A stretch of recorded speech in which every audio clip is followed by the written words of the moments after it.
কেউ যদি আমার প্রতি আন্তরিক হয় আমিও তার প্রতি আন্তরিক হই। আজ সকালবেলা ঠিক 6টায় উঠে রুশতার জন্য বড় একটা নুডলস রান্না করছি, যাতে করে ও টিফিনেও নিয়ে যাবে, আবার যদি বাদ বাকি থাকে তাহলে ওর পরের দিন টিফিনে দিব।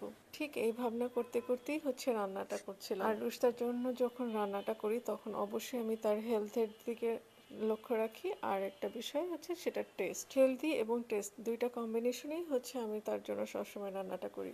তো সকালবেলায় আমার গৃহকর্মী আপা চলে আসছে, তো তাকে দেখার পরে আমি জিজ্ঞেস করলাম, যেহেতু অনেকগুলো নুডলস রান্না করছি, তো তাকে দেখার পর জিজ্ঞেস করলাম যে আপনার মেয়ে বাসায় আসছে কিনা, কারণ তার মেয়েটা মাদ্রাসায় পড়ে। বললো হ্যাঁ আপা, আমার মেয়ে বাসায় আসছে। তো তার মেয়ের জন্য আমি এক বাটি নুডলস উঠায় তাকে দিয়ে বললাম যে এটা আপনার বাচ্চার জন্য নিয়ে যাবেন। তো তার এক্সপ্রেশনটা এমন ছিল যে সে দূরে ছিল, সে ছৌ মেরে এসেই বাটিটা নিয়ে অন্য জায়গায় সেফ জায়গায় রাখলো, যাতে করে সেখানে কলের পানি বা অন্য কিছু না পড়ে। আসলে তার জন্য আমার অনেক কিছু করতে ইচ্ছা করে, অনেক আন্তরিক হতে ইচ্ছা করে, কিন্তু সে আসলে আমি যতটুকু আন্তরিকতা দেখাইতে চাই সে আসলে তার যোগ্য না। কারণ সে আমার প্রতি তার কোনো আন্তরিকতা নাই। সে জাস্ট কাজ করতে আসে, কোনো রকমের ডু ঢা করে কোনো রকমের কাজ করে সে চলে যায়। যদিও সে অনেক বছর ধরে কাজ করতেছে, তারপরও আমি তার মধ্যে একটা জিনিস লক্ষ্য করি সব সময়, যে সে আমার প্রতি কখনো আন্তরিক হয় না। যত